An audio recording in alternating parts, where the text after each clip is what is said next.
Jarrett Liebert put the lap together. It's the first World Championship pole position in the career of his World Championship career. Underway for the first time at Wild Horse Pass in the 2023 season, and Connor Barry almost went for a ride.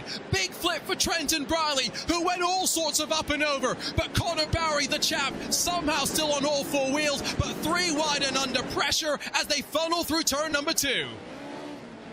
They all slam into each other in that airpin, and now they'll still be 2 wide going through turn number 3. Liebert and DeLalmo pull away from the top 2. Swain's going to be in third. 3 wide back behind as Edmondson ends up in the middle. He'll cover off the one on the outside of Connor Barry. Alex Bergeron was caught in the middle, 3 wide there as well, as we've got more carnage in the back, but all Liebert and DeLalmo up front. 4 laps complete, and once again, Connor Barry, running very bold and aggressive lines, finds himself in precarious situations, but he's gotten past Josh Fox in that Williams Esports machine. Rafals gets tangled up with Tom Grady, and has caused a stack up at turn number 2. You can tell that these drivers have practiced because they are running all of these lines that give them these opportunities.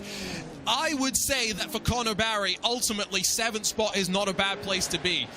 Yes, if he got further forward, it's 2 points of position, but inverted and being at the front into that second race might be a little bit more important, I think, in the long-term strategy if you're thinking ahead into the championship fight, especially with Liebert, Swain, and Blewett 1, 3, and 4. Liebert's pulling away 1.5 seconds clear of those behind. You can see the new livery as well for this year, the number 2 Sim Coach's car. And if you're wondering those numbers, how they're doled out, it's based on past performances. So the 24 drivers that competed in last year's championship earned the right to wherever they finished in the championship as their number. Those that did not compete in 2022 get then ranked behind them in terms of where they finished in the qualifying series. And so hypothetically, you'd expect the rookies with the high 20 numbers to not be up towards the front, as not being the case so far. We're going to have 9 laps complete, and we're going to have Connor Barry getting past Alex Bergeron, clearly not deciding that anything that I say is worth any merit. He just is a racer, wants to move forward. And he is moving forward at rapid pace right now, Arjuna, as he is up to 6th. He's going to have a lot, I don't want to say tougher competition, because everybody in this field is tough to pass, but he's got Josh Edmondson in front. He's battled multiple championships with the 4. Joel Blewett, one of the best rookies we've got in this field right now. Keaton Swain, Killian DeLalmo, and Jarrett Liebert before he is up into the lead, as we see Bergeron and Fox. Now Nicholas Dachelet getting that cut line spot. Fox made a mistake, and I don't know how he didn't tangle himself up with those in front. Bergeron very lucky there, and he's going to be seeing in his rearview mirror Fox at the inside of Dachelet and holding station for the time being. Gap at the front coming down slightly. Killian DeLalmo trying to chase down Jarrett Liebert. Liebert's got a victory. Killian DeLalmo's had a couple, and this was the stat that I mentioned when we were chatting before we went live. 29 drivers in total have competed in the series. 12 of them have victories. 17 of them have podiums. 27 of them have top 10s. What a competitive and wild series this has always been. Getting ready to see the penultimate lap of this race, with Jarrett Liebert continuing just to stretch the legs at the front. Excuse me, the final lap of this race.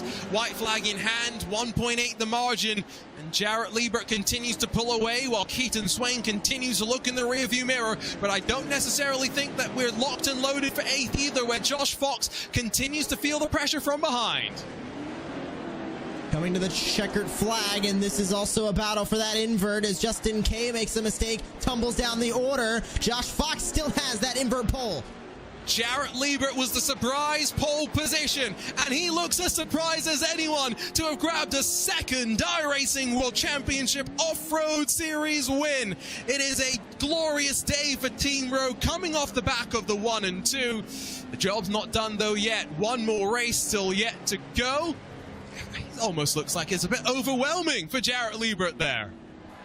And so let's grab a look at the results. Liebert once again grabs the win, and like Josh mentioned, the first repeat winner of 2023. You've got Killian DeLalmo behind, who adds to what's been a good start for him, at least in one half of the DeLalmo camp, not enjoying the success. Championship leader Keaton Swain continues just to accumulate those points, while Joe Blewett able to work his way up forward to 4th spot. Josh Edmondson 5th, while Connor Barry had a wild ride in that Nitro Circus sim racing machine. He has 6th position at the end with Alex Bergeron, Josh Fox, Nicholas Dachalet, and Tyson Miller, the top 10. One more race before the halfway mark is reached. It's 4 drivers that continue to stretch their legs, but an opportunity for others to make their mark on the championship. It's Fox and Bergeron at the front, and once again, more than 20,000 horsepower up in the air, and it crosses the line. Bergeron to the inside, challenging the Williams Esports driver and forcing Fox into submission. He'll lose momentum, not just down to 2nd, but potentially out of the top 5. He'll be swarmed on the inside, and now goes up and over. Misery for Connor Barry as well, as the defending champ lands on all 4 wheels and continues rolling. Keaton Swain was involved in that, Arjuna. He is now down all the way into, he's still dropping positions into the 14th. He's 14th as we have more carnage going through turn number 4. A lot of contact in the back of the field, but Keaton Swain is down to 13th. Connor Barry is battling for the race lead with Alex Bergeron. Josh Edmondson fell way down the order. I can't even find him on my timing screen right now, as we've got a battle for the race lead. Up in the air once again, come to the end of lap number 3 and try and get to the inside, but not going to be able to do so. Once again running off the berm, and Barry tries to pinch inside. Bergeron slams it shut. Watch for Blewett in the queue as well. It's 3 cars somewhat starting to stretch their legs. Dalomo might be brought with them, but Rafos, Plumley, Wellhouse, and then Quintin Dalomo and Nicholas Dachalet continue to battle. Looking to the outside goes Connor Barry, and as Bergeron makes a mistake, Joel Blewett fires it up the inside. 3 wide out of the final corner. Yes, Bergeron holds on, but now with Blewett looking up his inside. Blewett saw the perfect opportunity to get that race lead, and he will get it. He covers off the spot of Alex Bergeron. Connor Barry on the inside will set it up for turn 2. He goes to the inside. 3 wide is now Blewett's in the middle, and Connor Barry to the race lead. But this is where outside switches back. Bergeron has the title line through the corner, blocks off Connor Barry, but not Joel Blewett. They all send over the whoops. Blewett gets loose coming off of him. Side by side now for the race lead as Alex Bergeron is going to take it over the jump. One mistake, and now can Blewett hold off Connor Barry, who also slides it to the inside, but leaves just that little bit of room for Blewett to run off the berm and hold 2nd spot. But Lee changed hands, and not through a pass, really through a mistake that led to the opportunity. Now this entire lead battle has just gotten flipped on its head as Bergeron goes wide again. That'll open the door for Blewett. Does Bergeron go wide just like the 27 did last time by? He goes wide, but so does Blewett, so does Barry back there in 3rd. No change. They come across the line again. Now 6 laps remaining. We revisit this track in the 2nd half of the season. We revisit every single track. The drivers know what they're in for, and they will know how hard they've got to push. White flag in hand, 1 more lap to go for Alex Bergeron at the front of the field. Killian Dalomo still 2nd, Joel Blewett 3rd, Barry 4th, Rafos 5th. Closing moment, battle maybe behind for Keaton Swain to work on forward.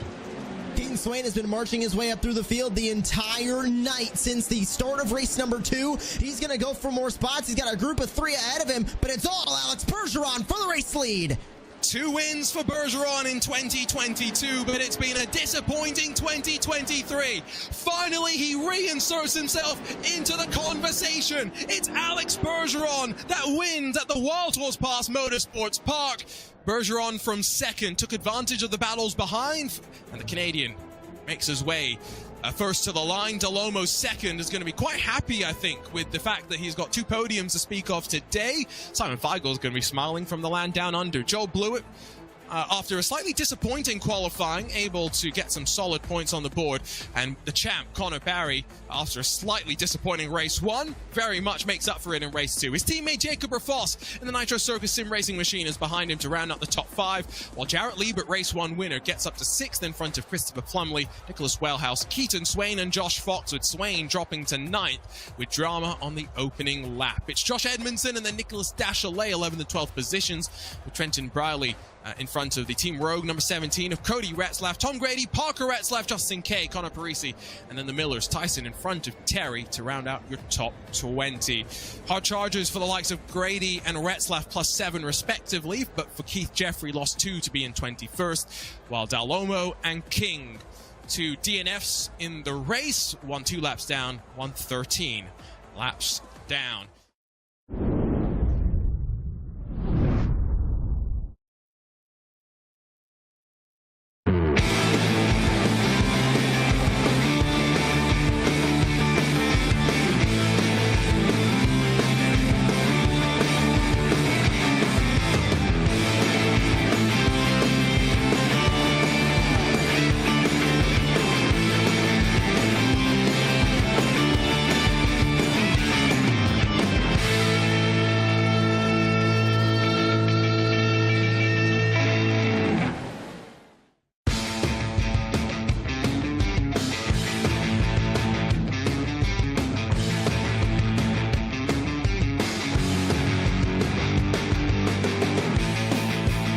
It's been a wild 2023 so far, and now as we head into the month of August, it gets no less frantic for the drivers in the iRacing Off-Road Championship Series. At the end of the month, a new champion will be crowned, and it's going to see us return to the venues where we've seen hard racing so far.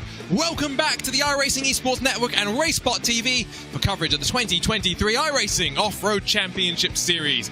Once again, the stage is set as we return to the Wild West Motorsports Park, and now with the back half of the season in front of us. My name is Arjuna Kenkipati, alongside with Joshua Lee once again.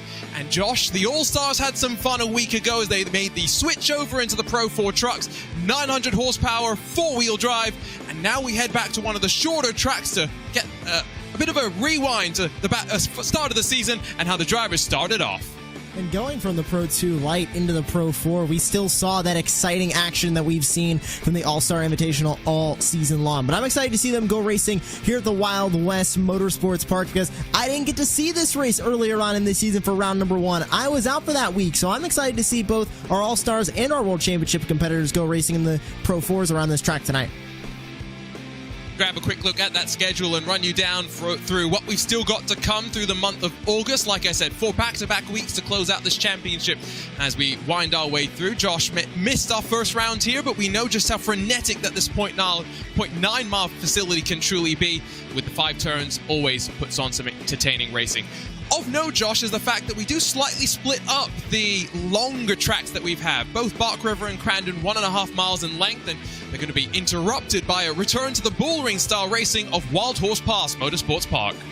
And of course, the 4 tracks that we have on the calendar repeated once again for the second half of the calendar. Interestingly enough, Wild West is really the only track that kind of stays in its own spot, right? 1st and 5th right after the All-Star race. Then Bark River gets moved up, Wild Horse Pass gets moved up, and then Crandon, of course. Where else can we crown a champion in the iRacing Off-Road Championship Series other than Crandon? And again, just remember those first 4 races, we use the Pro 2 Light with its 400 horsepower and 2-wheel drive. The All-Star round is when we converted in this All-Star Invitational to the Pro 4 trucks. It's when the iRacing Off-Road Championship Series drivers made their way on over into the Pro 2 for just the 1 race. Talk to us a little bit, though, about this track here, Josh, because even though you missed the first round, we saw plenty of racing back in 2022 here. Yeah, and even though I did miss that first round, everybody knows of this track, right? It is one of the original off-road tracks when the dirt road license class and the pro trucks were added into the iRacing service. The massive elevation change, Circuit of the Americas style, turn number 1. You dive down the hill into the whoop section going into turn 2. The very difficult uphill to the left, turn 3. Then another jump section into the downhill left-hander of turn 4. This track has a little bit of everything. You mentioned it being a little bit on the shorter side, but also, Arjuna, it's one of the faster ones with a very, very long front and back straightaway that can provide some exciting passing into turns 4 and 1. Yeah, last year in the championship series, we had 4 different winners across our 4 races. Keaton Swain, the only driver that's been able to double up in the 6 rounds that we've had so far. So that's the where of where we are going racing. Of course, let's talk about the who, because the All-Star grids, it's a bit of an eclectic combination. We've got the pro esports drivers mixed up with the celebrity drivers. Of course, last week, the Firecracker 400, a couple of our pro drivers were out there and racing, Nate Stewart as well as Blake Reynolds. However, they returned to the fold today. It could be interesting to see how they end up getting on. Last week, we had some fun, though, with some of our new contenders who joined us for the very first time, Josh. I'm excited to see a couple of them still joining us here in this round from Wild West Motorsports Park. Chris Leone being one of those drivers. Zoo qualifies in 12th right now, but we keep looking at Zachary Drapkin, one of the fastest drivers all season long. But Scott Kerr really impressed me last week, Arjuna. I haven't seen much of him as of late in the iRacing off-road scene, but won last week at Crandon Short and now is in third in qualifying as we look at Zachary Drapkin come across the line to finish out another lap. And will he improve on his 47.765? Don't believe he will. That's a 48.85 across the line. No, he does not. It's still Luke Canup that has the top time for the time being. See how it trends from this point forward. Top 7 split by a full second in that pro category, just to call them out. We've got Drapkin, we've got Canup and Blake Reynolds. Everyone else is in technically our celebrity driver field, which is looking quite close on points. We'll touch on that throughout the course of today. 30 seconds to go in the session. There's Luke Canup in the Team Gold colors. Of course, we talk ad nauseum about Canup and Drapkin, how they could have been part of the championship series. Canup's partnered up with one of the outfits that we'll see later on tonight. Great looking rigid Team Gold number 5 Pro 4. Interestingly, Arjuna, we got to see a little bit of what these drivers can do in the Pro 4s last week, and honestly, Luke Canup, Zachary Drapkin weren't much of the faster drivers. I mean, they were both fast, but I'm thinking of the likes of Scott Kerr, who had a lot of speed. Keenan Kuzin had a ton of speed. I'm excited to see what these drivers can do. Well, qualifying in the books, and it's Luke Canup that sees the form continue to roll on now that we're back in these Pro 4 machines. He was so quick in them last year and continues to show us why we talk about him so much. He'll lead us to the green for a 10-minute race before we fully invert the field and do it all over again. Alongside him, as we challenge to the opening corner, Zachary Drapkin, our points leader, with the 4 race wins already. Scott Kerr, impressed on debut a week ago, joins Blake Reynolds, who returns on row number 2. Keenan Kuzin, we talked a lot about how strong he's become in the dirt just a week ago. We'll see how strong he can be alongside with Trevor Teo. While rolling from 7th, it's going to be Wes the Mess in the number 88. We've got Adam Briggs in the 777 for company. Mia Rose and then Brendan Lichtenberg, 9th and 10th positions, with Leo Mora, the only one of our celebrity drivers who have won a race overall so far this season. He's got Chris Leone, the iRacing Series Director, on his outside of row number 6, while continuing through the field. Nate Stewart, Brian Jabelski, Zach Christie, and then Jim DeChamp rounding out a 16-car field, 16 truck field as we get ready to go. Just a reminder, iRacing.com, new memberships are 40% off. If you want to join us and get on your journey to the virtual checkered flag, every day is race day. Head on to the website to get started. It's the time now, Josh, where we have a bit of a form book to fall back on when we've seen the drivers already at these tracks once, and that applies in this All-Star Invitational as well. When we came here the first time around, it was Drapkin that won the very first race, and then Leo Mora that won the second race, taking full advantage of that second inverted race. I have no idea what to expect, but maybe you can be a little bit more of a magician than me in terms of predictions. Well, honestly, if we look back at what happened in round number 1, Arjuna, we're only going to get half of the story because we've got Pro 4 trucks here instead of the Pro 2 lights that we had earlier on this season in round number 1. Yes, these Pro 4s at times can be a little bit easier to maneuver, especially with kind of drifting through those corners, but those Pro 2 lights, even though they are only 2-wheel drive, lower horsepower, they get that grip, the mechanical grip, a little bit better than these Pro 4s even can with all-wheel drive. What can these all-stars do? Canup and Drapkin, the 2 notable favorites at the front, but Scott Kerr right behind, Blake Reynolds, Keenan Kuzin qualifying in 5th. Let's see what these all-stars can do for two races around Wild West. One thing that I noted just before we went live today, some of the distances, it's about 500 meters on the pit straight and then 300 meters on the run into the final corner. These are not long runs that we're talking about, and you've got to make the most of the momentum and the opportunities. The pace truck's going to pull off and away. We're ready to go for the back half of the 2023 iRacing Off-Road All-Star Invitational. It's Luke Canup that leads us up the hill, and the Pro 4 trucks already going up and over. Big drama further back in the field. Scott Kerr trying to get up the inside of Zachary Drapkin. Nate Stewart's at the back and going nowhere fast. Another car, maybe 2 trucks going up and over. Absolute calamity in the opening stages, but not for Canup that leads us out of turn 2. That Christie ran into some issues. Nate Stewart and Wes Graham now at the back of the field in 15th and 16th. Scott Kerr to the inside of Zachary Drapkin looking for second place. They'll be side by side coming down the back straightaway, but now what Scott Kerr needs to do into the final corner is hit this apex right. Very difficult to get wrong. You see the final whoop leading right into turn number 4. Very easy to mess that up, but Scott Kerr gets away with it well into second place. And now crucially for Scott Kerr, he's in between Knupp and Drapkin, and we'll see his speed as he runs himself up the hill and tries to challenge to the back of the team goal number 5. Just gets oh so close in that next level racing rig, and now just watch that elevation as the track falls away from you. The elevation change here at Wild West is insane. They already go downhill, kind of medium in between where you are at the front straightaway and back straightaway, and then right back up the hill over to the left here. And listen to how much on throttle time you're hearing out of Scott Kerr. That is what these Pro 4s can do, and he's trying to catch up to Luke Knupp in front, but not working out that well as they work their way back into 4. He's got Zachary Drapkin all over his back bumper as he looks for the spot in 4. Yeah, absolutely. And again, just watch off that final corner how some drivers are going to be able to take more of that momentum all the way to the wall. Others going to be able to be a little bit more tentative. Drapkin shows the nose, but he's not close enough. And as he gets a little bit cattywampus over the jump, tucks back into line. Side by side for a moment for second place, but that's not going to go well for too long. Blake Reynolds trying to catch up from 4th. Trevor Teal makes his way into 5th. Keenan Kuzin, interestingly, dropping 2 spots from where he originally started in 5th at the start of this race. But already, Arjuna, we are 2 minutes down into this race. That's how quickly these laps go here at Wild West. It looks like a longer track. Honestly, it looks like it'd be about as long as Bark River or Crandon, just with those long straightaways and tight hairpin corners. But it's very much not. It is about the size of Wild Horse Pass, very similar in those two. Absolutely, and not seeing much passing right now. Pro 4 trucks at the front, maybe seeing the drivers have a little bit more speed and experience. Seems like a little bit further back with the purchase that you seem to have gives you opportunities to pass. Leo Mora gets past Brendan Lichtenberg.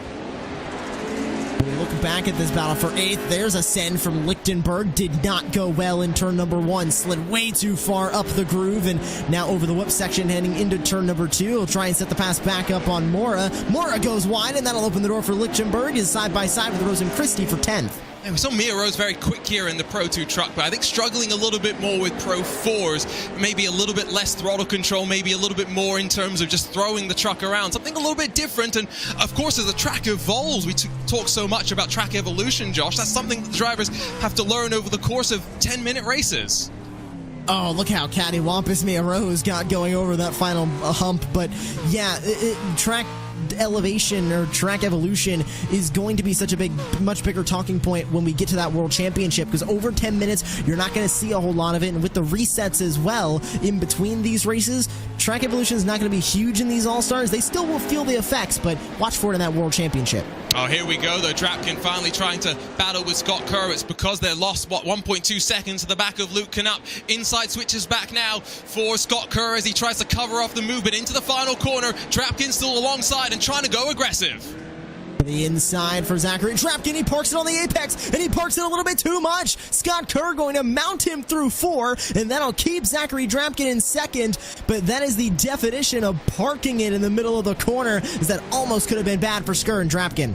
Yeah, benefit is no damage in this race. We've got the damage turned off, and the drivers can beat and bang on each other a little bit more. But just look at now, 1.7 odd seconds that Drapkin's got to close, and with Luke Knupp looking so quick, it's going to be difficult to displace them. Remember last week, it was Knupp that grabbed the win in the first race. Drapkin in race number 2. They've been showing their strength, holding the victories for the last 2 weeks combined. And take a look at Scott Kerr when he runs down this back straightaway. He's going to try and catch up over the whoops, but not much you can do if you're not getting a run in or out of the corner. Kerr will make up a little bit of time, but back into the corner, Drapkin sends it into 4 to keep that gap, and that's exactly what he'll do. 1 second separating 2nd and 3rd. With half this race complete, it's very much started to stretch itself out, and now I'm starting to wonder in terms of lap times. We've seen 2 seconds in terms of separation between those at the front and those at the back. Remember, we fully invert them for the second race, and it's not necessarily the easiest to make your way past at the start here. It's going to be curious to see if someone's going to be breaking away in the same vein as Leo Mora at the very start of our season. Arjun, remember when I mentioned that the World Championship does race a little bit differently than the All-Stars and Track Evolution? It also races a little bit differently in how the trucks spread themselves out. Look at the gradient we have of lap times right now. As we take a look at the replay between Kerr and Drapkin, that's Kerr going into the air and almost landing back on top of Zachary Drapkin. I think he did just a little bit, but then slammed back to the dirt in turn 4. Yep. Well, you could also see just how lumbering Drapkin's car was as it tried to slow itself down while turning. When these drivers make these trucks look agile, it's a testament to their skill. We should always make that clear. Put us behind the wheel, Josh, it's going to look very, very different. Oh, very, very different indeed. I like to think that I'm at least a little bit decent at dirt road. It is my highest I rating among my 4 license classes, but I even think in these All-Stars I'd be struggling to keep up with like 10th place. Yep, I posted a clip on social media of me at this very track through that final corner. Just watch the bumps and the way they land sometimes, and then imagine a truck going off to the right. That's what I was doing in practice. 2 seconds at the front, by the way. Luke Canup is not relenting, has very much come alive, like we said, in this Pro 4 truck, and continues to prove it, trying to pull away with the point swing. Zachary Drapkin 397, Luke Canup 367. It's not many points between the two. It's all going to come down to the full inverts in the second race to see if Drapkin can be caught in the championship fight. As I mentioned before we saw that replay between Scott Kerr and Zachary Drapkin in turn 4, the gradient of times that we've got in between each of these drivers and the gap to the race leader and the interval between each truck, that is going to be so much more in these All-Stars than it is in the World Championship. And we see another battle between Mia Rose and Zach Christie as Rose sent it up the inside in turn 4. She'll keep 10th place for now, but Zach Christie going to take a look back to the inside. And this is a nice little squabble, but all it's done really is get them a little bit closer to Jim DeChamp, West the Mess from behind. One car has had to return to pit lane, by the way. I'm not sure why, but Chris Leone has. I'm sure the Twitch chat will be loving that because I've noticed that he's got some fans. This battle side by side, some contact, and now Mia Rose trying to hold on. Rose going to have the outside line going into 1. That might not be the best maneuver as they go over the jump. They slam the dirt, and Christie is all over the place. He's going to completely miss the corner, and Rose back to the inside is going to take that spot back. All sorts of locked up there was Zach Christie, twisted inside of out, and Mia Rose back up under and able to slide on through to 10th position, but a bit of a dive attempted from the Next Level Racing machine, and Mia Rose has to give the space. Side by side again as they work their way into 3. Mia Rose going to protect that inside line. Zach Christie makes a little bit of contact, but as they go up and over the whip section again, Christie goes wide off the exit of that corner, trying to protect the inside now. Into that final corner, Christie almost gets himself nose down into the ground. He will somehow bounce his way back onto all 4 tires, but with a couple of car lengths lost out there, Mia Rose all sorts of sideways over the jump, and now Christie across the line finally takes 10th spot. On board with Mia Rose. Can she get that spot back, and where can she get it back? Only 90 seconds left in this race, Arjuna. We're looking at, I believe, a white flag this time by from Luke Canup. We'll see if he ends up taking it or if it'll be 2 to go. But take a look at this battle as Christie goes wide again in 2. Rose trying to go to the inside. She'll have to do the crossover over the jump. It's a long way around to swoop your way through turn 3, and so tucking back into line, not the worst thing, especially when you've got some technical issues happening in front of you. Keenan Kusin, by the way, jumps in front of Adam Briggs momentarily as we come towards the penultimate lap of the race, in towards turn number 1. It's Kusin on the inside, and again, cattywampus up. I mentioned earlier, Keenan Kusin started in 5th, fell to 7th. I was expecting a little bit of the opposite from Aerotech himself, but now he gets by Adam Briggs for 6th. We look on board with Kusin as he tries to catch up to fellow streamer Trevor Teal in front in 5th. I'm trying to figure out who that is over his shoulder, but I can't quite see. He's going to finally swoop his way past the 777, and now with 1 lap to go, we'll have to hold on because Luke Canup's heading to the line to take the white flag. Almost 2.5 seconds clear of Zachary Drapkin. What a race from Canup. Again, beautifully done from that number 5 as he's got 2.4 seconds now to the good on the 56 behind. Expect Luke Canup to be a threat in the All-Star Invitational points if he isn't already, because races like this is what's going to put him at the top of the point standings. And Pro 2 lights, he was already fast, but then we put him in Pro 4s, a truck he's even more comfortable with. That's a recipe for success. It is quite remarkable to think about the fact that between Knupp and Drapkin, 6 podiums apiece for the two, 6 wins shared across the two as well. They have been so strong in the previous 8 rounds of this iRacing Off-Road All-Star Invitational, and it's why it's no surprise that once again they are 1 and 2. Team Gold sees the night start off on top as Luke Knupp brings the number 5 into victory lane. Zachary Drapkin had to battle with Scott Kerr, but he got up to 2nd, and Kerr did his best to frustrate Drapkin, but again impresses us on a climb up to 3rd position. Blake Reynolds on his return is in 4th, and it's going to be Trevor Teal that grabs the victory. I think technically in that celebrity driver standings. I'm not sure where Scott Kerr falls in the pecking order, but I feel like we've got to put him up towards the pros right now. I think Scott Kerr deserves to be up by the pros, watching him in the past. But Trevor Teal, great run for him to finish in 5th. He's been getting more consistent. Kenan Kuzin was able to reach up to 6. Briggs, Mora, Lichtenberg, Christie, the top 10.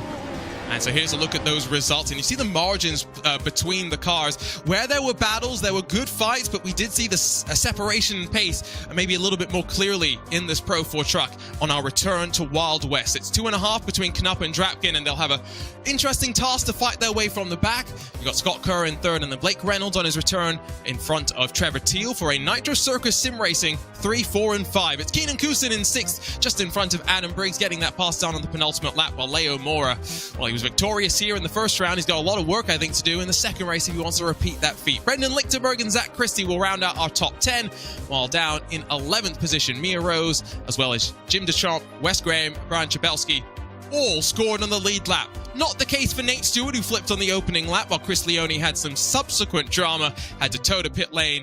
Did get back out there to finish the race, but it was 2 laps down. I'm not sure the Twitch chat's going to be too happy about that.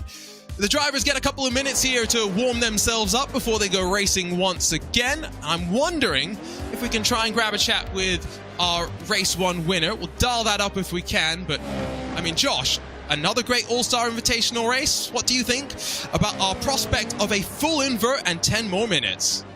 It's going to make it even more interesting because we've got Luke Knupp trying to come from the back. And I mean, we saw in that first race all the drivers really spreading out throughout the field. And like I mentioned, a gradient of lap times throughout the field. It was a lot, but I'm excited to see what these drivers can do in the second race. Maybe we'll see a little bit closer balance through the midfield too. And so we're joined now by Race 1 winner, Luke Knupp. Luke, that is a 3rd week in a row where you've been able to come out on top. You've come alive in this Pro 4, and you broke away from those behind. How exactly did that go for you? I've just been practicing with the Team Gold guys, just helping out as much as I can, and they've been helping me. So did a lot of laps this week just in preparation, and hadn't done any on the fixed setup, so I had to learn that, but it's all pretty relative to the truck. So that was pretty good. Just had to make it through those first 2 corners, and then I knew I could just set sail, and that's exactly what I did. So hopefully we can have some fun in the second race. And with your experience, of course, in the real world and now working with the Team Gold guys, Trenton Brierley, Joe Blewett, and Justin Kay, talk us through what it's like for them, because, of course, Trenton Brierley ran all of 2022 by himself, and now he's got some teammates. Give us some insight into how the team's been working. Oh, just having some fun, where it's exactly what we're trying to do, is have fun, but also take it seriously. So, we're just doing as much as we can lap-wise, and we've put a lot of work into qualifying because it's hard to pass in these things. So, hopefully Joel, Trenton, and Justin can qualify good, and then just run a good race. We definitely saw how difficult it was to pass in that previous one. You've got to go all the way from the back. What's the approach, the mindset going to be to try and work your way back towards the front? Try to stay out of the carnage. Don't want to cause any unnecessary issues. So just going to let other people crash for me and see what we can do. As ever, thanks for the time, Luke, and best of luck in this fully inverted second race of the night. Thank you. Always great to chat with Luke, although I think that's somewhat wishful thinking there, Josh, to let everyone else do the crashing and to stay out of trouble. Yeah, and it's very difficult, especially at this racetrack, Arjuna, because honestly, it is one of the thinner ones we go to. I think Crandon's about maybe the thinnest, maybe Wild Horse Pass as well.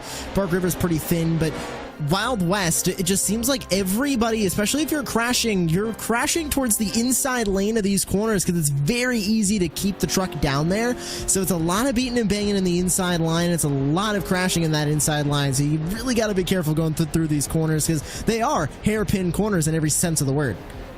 and they're hairpin corners with that elevation that pitches you into them as well. So turn 1, you've got the climb, right? But it's set up by a jump. If you land badly, you can somewhat be askew and offset. Down out of turn 1, it's into turn 2, where the track seemingly plunges away from you, rise up to turn 3, and then we've already seen cattywampus into turn 4. When we look at the track map, Josh, it looks so deceptively simple, doesn't it? Well, because you don't see all the elevation change that you also have with this racetrack, because you, like I mentioned, you go uphill into turn number 1, then you're not done climbing, you climb again on the exit, then you dive your way down into turn 2. None of the corners, I think, are on solid flat ground, maybe turn 2 slightly, but you still have a little bit of elevation change, a little bit more bumps in that corner than you would at other racetracks, so it's just a lot of elevation change at this track that every single corner is going to be different, even though they are all the same cookie cutter hairpin corner. Yes, you say they're cookie cutter, but they really don't feel like that. Just a reminder as well, it's a busy time of World Championship action here on the iRacing Esports Network. Tomorrow we've got a double header. First up, it's the Grand Prix Turn Racing iRacing qualifying series as it makes its way to Spa-Francorchamps, and then later on in the day at about 8 p.m. Eastern, 5 p.m. Pacific, the iRacing Race for More 2.4. We head to the Circuit de la Sarthe. We break out a rather unique combination of cars, and we do it all in support of the National MS Society. Going to be a lot of fun as we bring along Nick Ottinger, Steve Myers, as well as Chad Knaus, and maybe we'll see if there's any more leaks to talk about. But that's all about tomorrow. Let's take a look at the rundown for the starting order for the second inverted race of the night. Chris Leone has it all to do from the front to make sure that no one behind can get past. He'll have Nate Stewart, Brian Chabelski, Wes Graham, Jim Deschamps, and then Mia Rose all inside of the front 3 rows. And then you go back to Zach Christie, Brendan Lichtenberg, Leo Mora, and Adam Briggs. That's just your top 10. And now we get into those that looks very, very quick in the first of our races. Keenan Kusin and Trevor Teal had some fun fights. They'll be starting alongside one another, while Blake Reynolds, Scott Kerr, Zachary Drapkin, and then Luke Knupp. Our podium sitters and our pro esports drivers will try and carve their way from the back and do it all in just 10 minutes time. The last time we were here at Wild West with the Pro 2s, Leo Mora was able to take advantage and break away at the front of the field. It's going to be interesting to see if he's going to be able to work his way forward from the mid-pack this time. This was the site of the only race so far, Josh, where a celebrity driver has won overall. And we also saw Trevor Teal finishing in 5th. That was a class win for him in that race. But these drivers lining up on the grid here for race number 2, Arjuna, I think we are going to see a little bit of a surprise winner.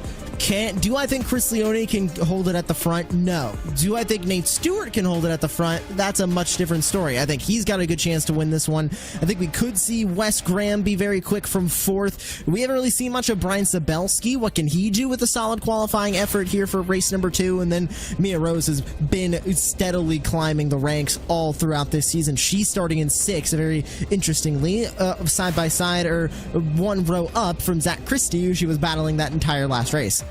Again, just a reminder, iRacing.com, if you want to join us, new memberships are 40% off. There is Brian Chabelski, who is he trying to get his steering angle set correctly right now, or was that just some play that I saw earlier? I am unsure, but at least we now know the answer, that he is a full enclosed rim driver in off-road. He is not a notable Formula rim user. Oh, yes. Okay, we'll get to that in the championship series later. I don't want to distract myself from what is an actual very important point. Nate Stewart, by the way, is not taken to the starting grid, so it's going to be Brian Chabelski, I think, alongside with Chris Leone to get us underway. In fact, that's Wes the Mess that gets promoted on the outside. Going to be an interesting one, though. Fully inverted field and 10 more minutes thrown onto the clock. Chris Leone, iRacing Zone, leads us up the hill to get us racing at the Wild West Motorsports Park. In through the opening corner and around the outside. Wes the Mess rips the lead away from Leone, followed through as well by Mia Rose, but into turn 2, hard on the anchors. Chabelski tries to now demote Leone out of the podium spots.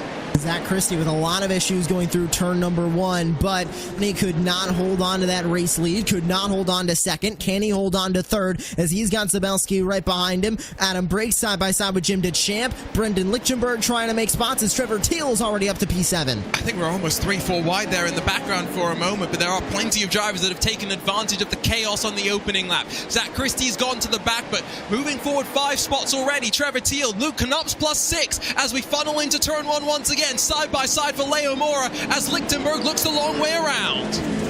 Side by side again into 1. This could be treacherous as sending it in goes the 90 of Leo Mora. They're going to push up Brendan Lichtenberg, and already that's going to be 5 spots almost lost by the 10 of Brendan Lichtenberg through 1. You got to be careful through that opening corner, Arjuna. Very easy to miss that braking zone, especially if you're going for a big move, as we see an incident behind. I think that's Zachary Drapkin. It is Zachary Drapkin. Our points leader gets tangled up, and exactly what Luke Knupp needs if he wants to reinsert himself into the championship equation. Drapkin not lost. He's still in front of Zach Christie, all things considered. But look at the set from Jim DeChamp. Almost goes into another state. Remember when I said it's very easy to overdrive a turn number 1, Arjuna? It's also easy to overdrive pretty much every one of these corners if you're going for an aggressive move to the inside. Sometimes that's what you need to do, right? These drivers are going to try and protect that inside line as much as they can. You just got to go for the send to the inside as we've got more carnage and one driver doing a wheelie, one driver turtled. Trevor Teal, Brian Chabelski, and Adam Briggs. I think those were the 3 drivers that were all tangled up in turn 2, but some drivers were outside of the track itself. Scott Kerr gives the bumper to Leo Mora as Luke Knupp slides forward to 4th position. Absolute insanity in the first 2.5 minutes of the second race, but it has meant Wes Graham and Mia Rose are almost 3.5 seconds clear of Chris Leone still in 3rd place. Great effort by Chris Leone to hold 3rd place right now as everybody behind just kind of beating and banging on each other as we see Scott Kerr trying to get by the 30 of Leo Mora. Doesn't do it. Keenan Kuzin going side by side with Nitro Circus's Jim DeChamp behind for 7th, excuse me, as they go back into 1. Kuzin gonna have to be hard on the brakes, and he will to the inside of Jim DeChamp, and now Trevor Teal gonna try and take it as one driver over. That's Chris Leone. Oh no. Yeah, it's a second race where Leone's gonna go up and over. This time he's not had to go back to pit lane, but he drops from the podium spots, and I get the sneaking suspicion Luke Knupp was involved in that. Was that some help from Luke Knupp, or was that Luke Knupp was a bystander? Is he an innocent bystander, or was it help? That's going to be the question, isn't it? We'll have to wait and see. Maybe a replay can tell us a little bit more. Trevor Teal now fights with DeChamp in towards that final corner. There's going to be around the outside, potentially holding on. What is this race, Josh? Insanity. The All-Stars definitely know how to bring it, especially in these second races of the night once they get a little bit more comfortable. But that was Trevor Teal going around the outside as Zachary Drapkin also, by the way, in the 56. Great effort from the 72 right now, looking to make it 2 class wins in a row. I think he's going to have to catch up to Wes Graham and Mia Rose in 1st and 2nd right now. But Leo Mora is still fighting Scott Kerr, almost getting by his Kerr, but Leo Mora will protect that inside line. It's been rough and tumble back in the pack. Wes Graham is starting to break away from Mia Rose. Now 1.6 between the two, but with still half race distance to go and more than half the race, in fact, to run. Luke Knupp's got clean air, is now only 3 seconds off of your race leader, and surely has got to be the favorite to charge to the front. Scott Kerr's trying to defend, though, from Leo Mora in towards turn number 1, who's got the inside line. Mora will hit the brakes a little bit better that time by through 1. He'll still use up Kern. That's going to be contact. That's going to be Kerr saving the truck as I believe Brian Zabelski or Adam Briggs, one of the two, is on his way out of the pit lane, almost making contact with an out-of-control Scott Kerr. That is Scott Kerr that potentially has a chance still to work his way forward onto a podium spot, but needs to be able to get clear of Leo Mora and potentially even just punch in some clean laps. We know for a fact that Keenan Kusin's not going to be willing to play ball. Neither is Trevor Teal. Zachary Drapkin's climbed back up into 8th spot. He got very sideways on the entry into turn 4. Halfway done with this race, Arjuna, and the race for the lead is not much of a race right now as Wes Graham continues to pull away, but we're on board with Trevor Teal on the back bumper of Keenan Kuzin, 2 drivers in the celebrity class of the All-Star Invitational, but he's got Zachary Drapkin up to the inside as well. That'll quickly turn to outside as they race to 2. And is it going to be a switchback? Yes, it will be. You could just see that Drapkin knew that opportunity would be there. But even though Teal went a little bit wide, he's still got now the inside for the next corner. It's going to be a committed passive. Drapkin's going to slide around the outside in the red line, all 56. It's going to be a bit more momentum off the corner for him. Trevor Teal not fighting too hard. Luke Canup, by the way, up to second. Now only 2 seconds away from the race leader. Can Luke Canup catch up to Wes Graham in the ultimate comeback of this race? We look up to that Team Gold rigid number 5. He's got 1.6 seconds to come back, but he's also only got about 5 laps-ish left. It's going to be tough for Luke Canup to get up there. I don't think he's going to really struggle to get there. I'm now just worried about Wes the Mess being able to put the blockers out and then maybe bring Mia Rose into the mix, and maybe you can have a 3-way fight for the lead. Canup's admitted it's difficult to pass, and so you've got to think that even if maybe the 88's got less speed, he can be frustrating and be a bit of a speed block on the apexes. I think that's what Wes Graham's going to have to do, but talking from a racecraft standpoint, I mean, obviously Wes Graham being in the All-Star Invitational, we have Luke Canup and Zachary Drapkin in the All-Star Invitational, so I'm not talking about it purely skill-based, but has he had that much of defense training to do what we see the World Championship guys do and what the faster guys in the All-Star Invitational do to protect their positions? That's a good question, and I think we also have now the experience of Canup that will come into play. Back in the field, still Kerr and Moore are going door to door. The Next Level Racing 84 going the long way around, the long way that Zachary Drapkin was able to find, but as he switches it back, second part of the corner, it's Leo Mora now in the Omega Sim Racing car that sees the momentum and the pull from Scott Kerr to get to the inside, and as a bit of a bad bounce for Leo Mora, Scott Kerr takes 4th away. That was Mora way to the outside and missing that corner almost completely. He almost lost spots from Kuzin and Drapkin that were right up his back bumper. But now that battle for the lead is going to be a battle for much longer as Luke Canup gets by a troubling Wes Graham off of turn 1. It was a messy Wes Graham, wasn't it, over the jump there?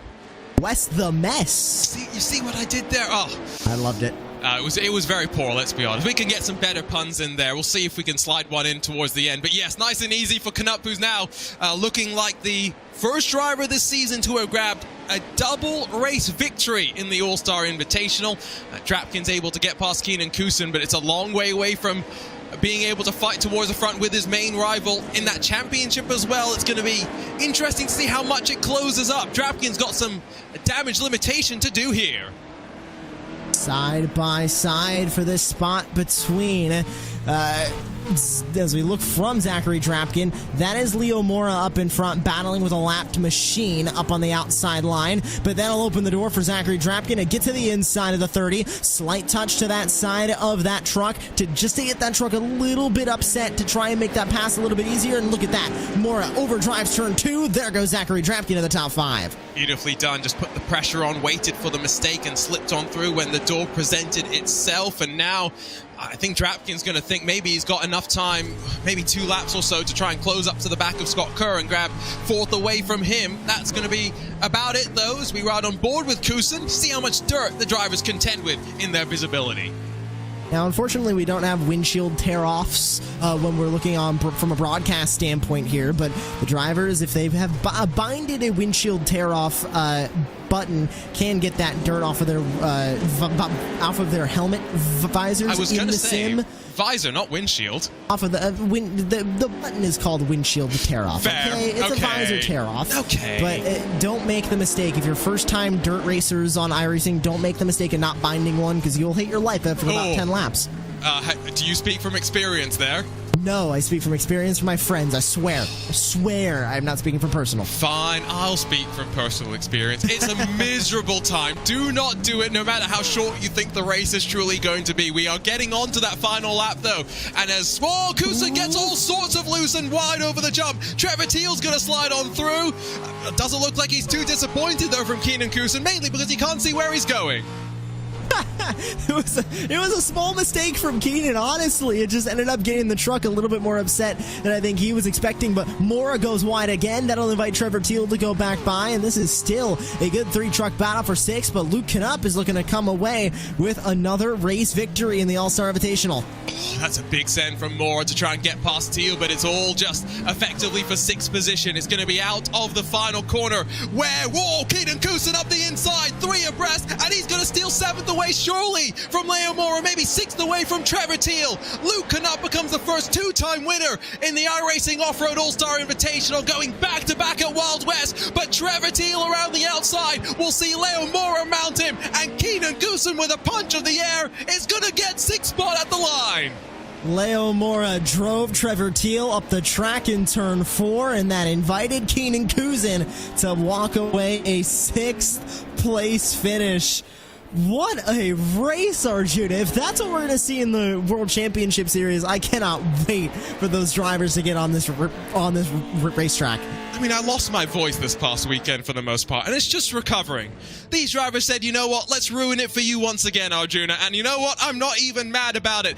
Luke Canup writes some history here in 2023. Double race victory at Wild West, and by a comfortable margin in the end. 3.5 plus clear of Wes Graham, who will be delighted to grab the victory in the celebrity driver class in front of Mia Rose, who just edges out Scott Kurt and Zachary Drapkin in a close chase to the checkered flag. Keaton Kusin 6th in front of Trevor Teal and Leo Mora. Boy, did we see a fun little fight on the final lap. Chris Leone's in 9th after starting at the front with Jim DeChamp rounding out the top 10. It will be 11th going the way of Brendan Lichtenberg. Last car on the lead lap, while Adam Briggs, Brian Chabelski, and then Zach Christie, all involved in various levels of misfortune, all scored a couple of laps down. Well, we've already talked to Luke Canup once, and I tell you what, Josh, let's not make him bored by sticking him in a broadcast interview with me once again. Why don't we let race 1 and now race 2 winner Luke Canup chat with you instead? 2 for 2 tonight for Luke Canup. And Luke, that second one starting at the tail end of the field with the inverse grid had to be more difficult. You've talked about Pro 4s being a little bit tougher to pass in your opinion. How'd you get that one done in race number 2, especially in only 10 minutes?